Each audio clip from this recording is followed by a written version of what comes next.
Glad to have you with us once again here on Leading Edge. I'm Jeff Smith. You know, there was a time that the word ProMedica was not branded all over Toledo, Northwest Ohio, and Southeast Michigan. I know it doesn't seem possible. You look, you see it everywhere. But if you've been around here for 50 years or more, you know it is true. Still, somewhere in the past several decades, we saw a shift in what healthcare was, what it is, and what it will be. And a person who was instrumental in reading the tea leaves in the healthcare industry, especially during a time of uncertainty over the last couple of years, as we dealt with the pandemic, is today's guest. And I am so happy to have with us Randy Oostra, former CEO of ProMedica, joining us, retired now. Retired, absolutely. And so great to have you. I guess kind of bring us up to speed. How's retirement treating you, sir? It's good. I should have done it before. You know, I worked in healthcare for 40 years, and my wife and I and our children moved here 25 years ago.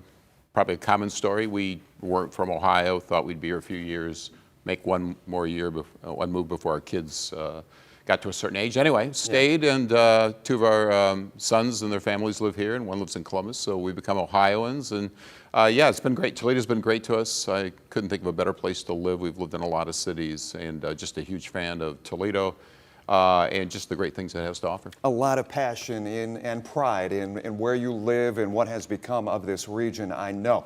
Over the next 30 minutes, Randy, if you will so incline me, I wanted to share with you thoughts or get your thoughts on not only the social determinants of health that you have talked about for years and years, also the status of mental health as we see it in the healthcare industry. But I wanted to start off talking while we've got here today, and now that you are separated from ProMedica, I did want to bring up some headlines and just kind of show and get your response. So we'll show the people at home what we're talking about, some of the things that have been the newspaper clippings over the last few months and years. A.G. Yost, the Attorney General in Ohio, orders ProMedica to pay UT at least $3.8 million in 7 days, threatens lawsuit. ProMedica pulls funding for the Glass City Metro Park Jeep Fest. USGA, a 10-year deal there that you were part of, parts ways with ProMedica, the first presenting sponsor of U.S. Women's Open history. Lucas County now to help finance Colony Apartments after ProMedica backs away. The headlines have not been good for ProMedica. What is your read? Kind of the 30,000 view that you have today. Yeah, you know, it's a tough time in healthcare, you know, and I think for those of us that have been in healthcare a long time, there's been ebbs and flows. You know, we've been in a really great position for the last 15 years to be able to do a lot of community things. You know, start with the UT piece. You know, people kind of forget the details here. So the University of Toledo decided they wanted an academic partner. They did an RFP. We responded to the RFP. They picked ProMedica, and they decided to move all their residents and fellows essentially to Toledo Hospital. And so that's what we did. And they said they had a plan to take care of everything else on their campuses, and they were going to take care of that. And then as time rolled along, they started to have issues at UTMC because they moved the residents and fellows, but that wasn't our issue nor ever talked about. So then the idea was, you know, of course, new people come, they want to change the agreements that we put in place for 50 years because we want to put together a long-term agreement to really take care of, you know, young women, young men who come here to train as future physicians and other health professionals. So, you know, that was always the plan. And so I know people made a lot of you know, that plan. What happened along the way was there were agreed upon transfers to happen coming from the university to ProMedica, and they didn't happen. And so economics were tied to those numbers, and so when the numbers didn't happen, the economics went down. And so, you know, I think people love to politicize those sort of events, and I just go back to the people who were in the room at the time, the spirit of the agreement, what we were trying to accomplish at that time. And I look at it now and feel like it was a great thing for the community. It was what the university wanted at that time. And I guess they changed their mind a bit, and so I think now, I think the dust starts to settle on all that. And then the economic issues in healthcare are things that, you know, I've been in healthcare for 40 years, and it's just a very, very unusual time. You know, we had a worldwide pandemic, radically changed everything in healthcare. Things like never happened before. You know, we shut down the world, and we shut down everything we were doing. We had to set up, you know, how to take care of people remotely. We talked about healthcare being heroes. the thing that came out of that was the staffing costs. And so what would happen is we were all desperate for staff, and then people would travel to work. And so you always think of a traveler going, well, somebody from Toledo moved out to California to make a lot more money. And then what happened over a period of time, travelers didn't have to travel to California, they traveled to Detroit and Ann Arbor. And then they began to travel across town. And so what happened was, people that were maybe making $100,000 were all of a sudden making $300,000. So you had these massive increases in costs for staff, and if you could get staff.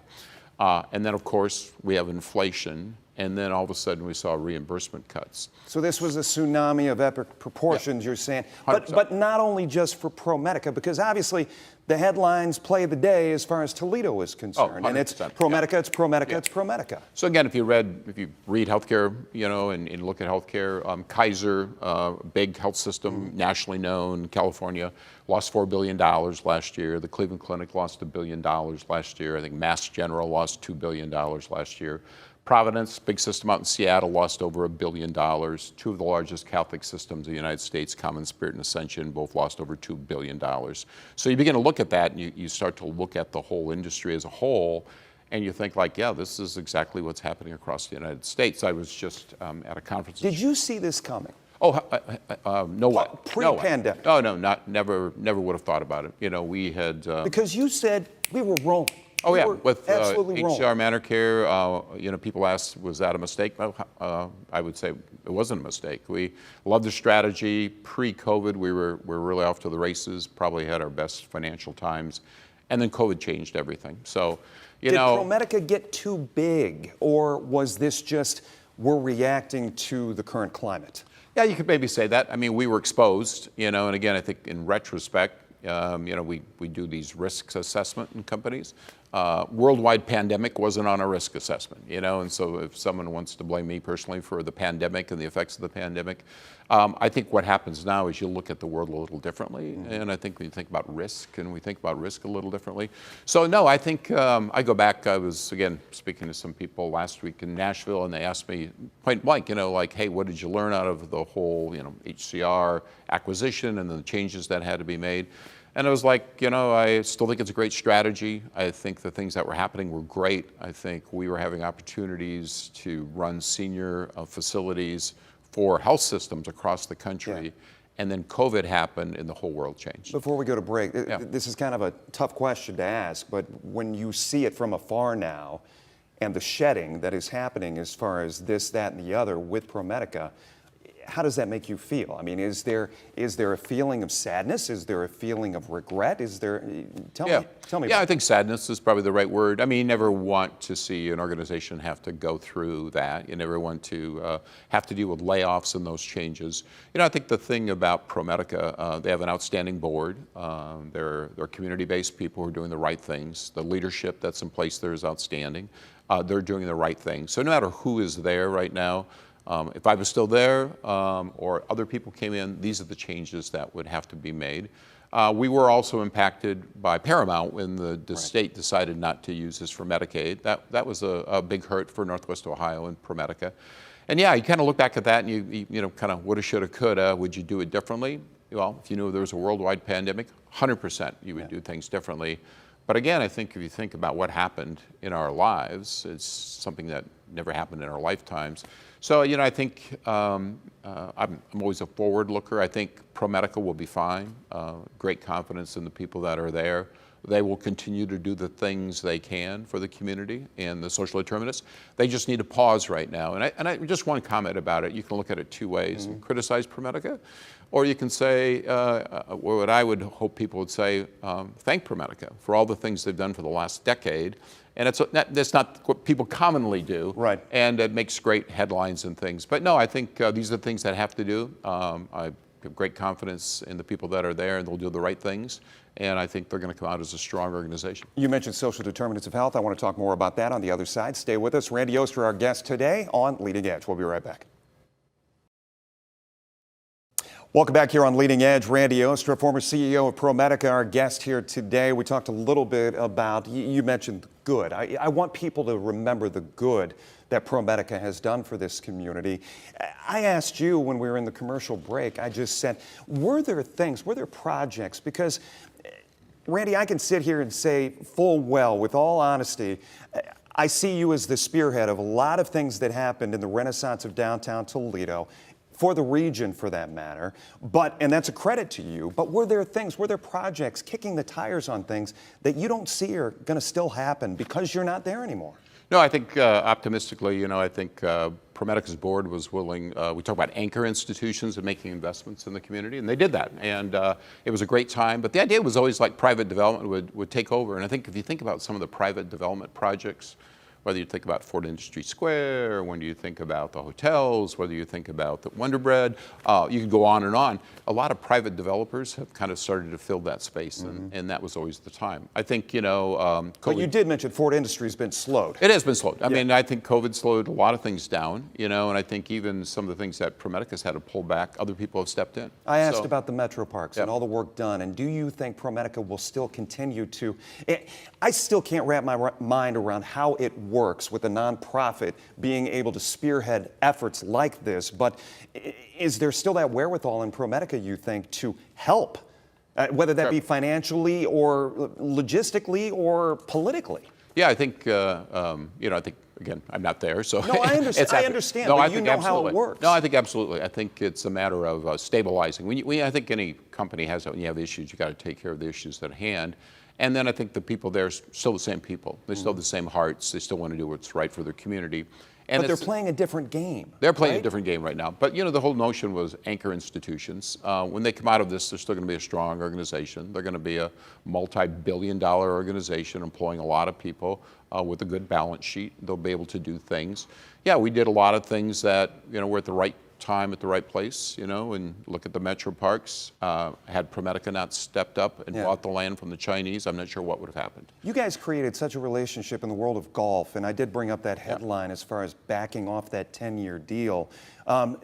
Is that an indication, or is that just another shedding of what we had to do because of the pandemic and what it did to healthcare? Yeah, we had such a large national footprint, and again, I think when we looked at the pipeline of things that we had, and there was that momentum with the Solheim. Oh yeah, and absolutely with the Solheim, and then even the momentum with ProMedica to grow this senior footprint. And the idea there was simple. I mean, it's like creating a national organization, a national healthcare organization based in Toledo, Ohio. And again, COVID changed that. So they'll still have a larger footprint than Northwest Ohio, Southeast Michigan. They're keeping parts of that.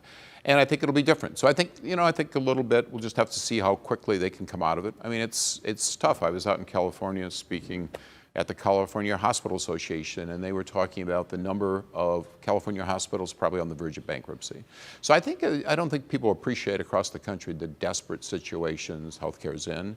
Not everybody, it's a little unique, every market's a little different, but it's really a very, very tough time for healthcare. But again, I think when you look at the things ProMedica did and continue to do, I mean, yeah, they cut back the concerts, but they're still doing them.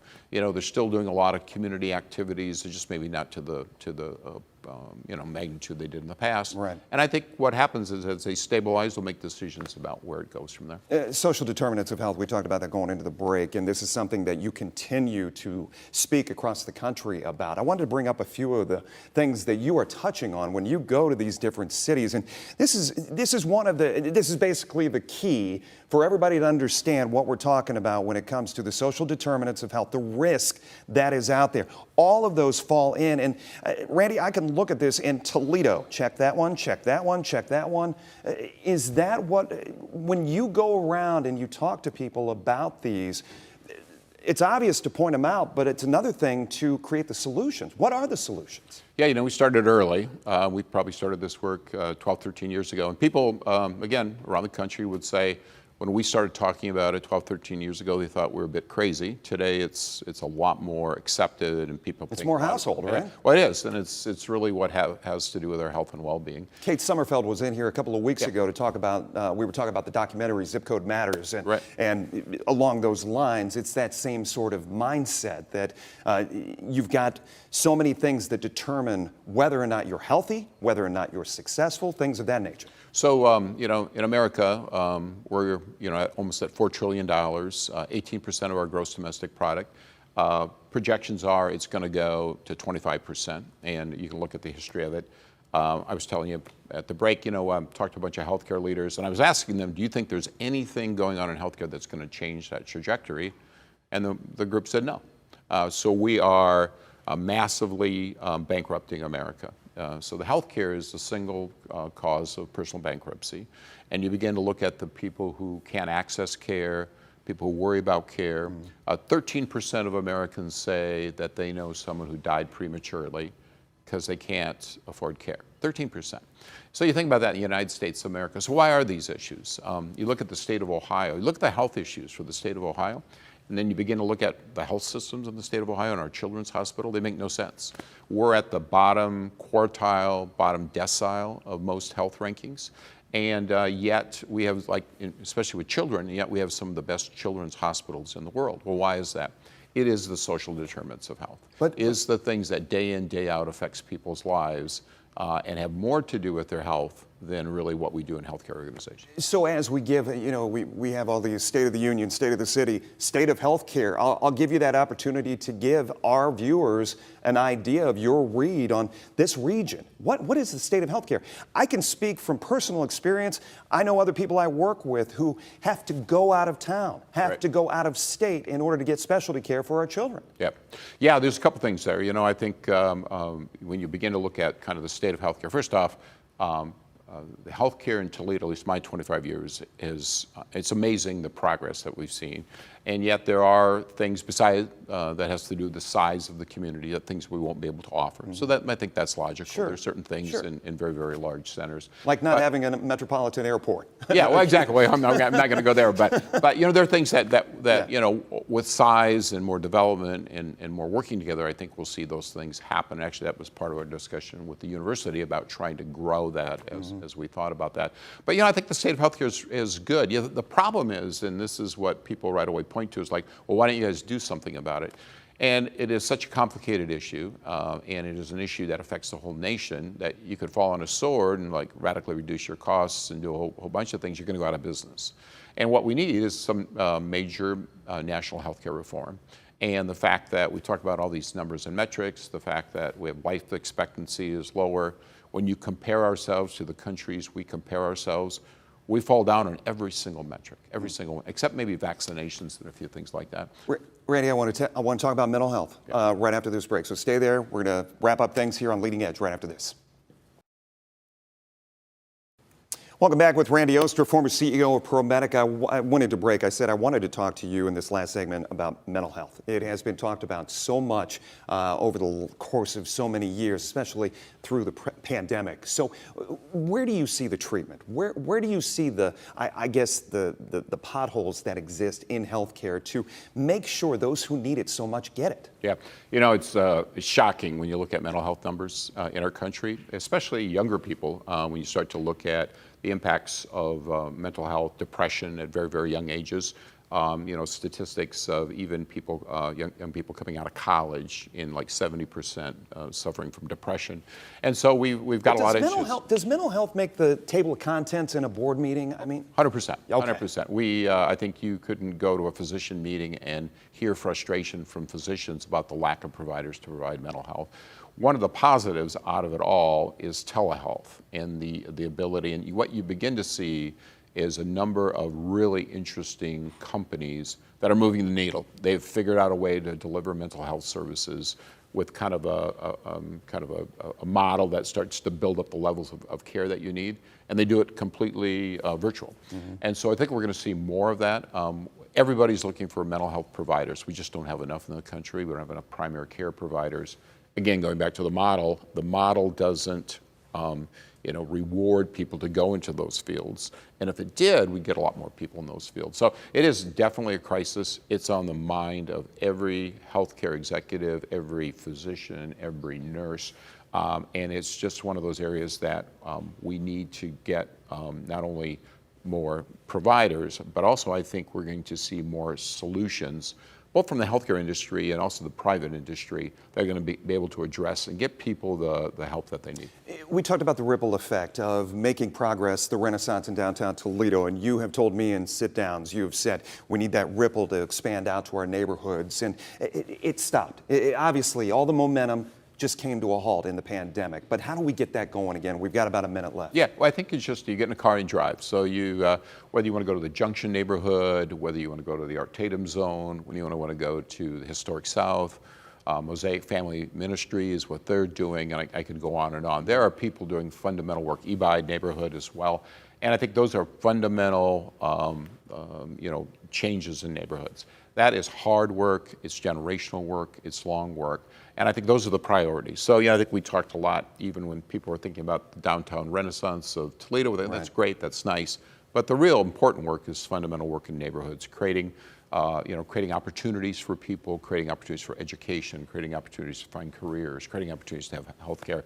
And people are still working on it. Yes, COVID slowed that down. But I think when you talk to people, even the nonprofits, the arts, everyone is focused on what can we do to improve the lives of people in neighborhoods. We've got magnet schools, we've got industries like Bitwise that are setting up in downtown Toledo as well, and we hope the momentum just continues on from there.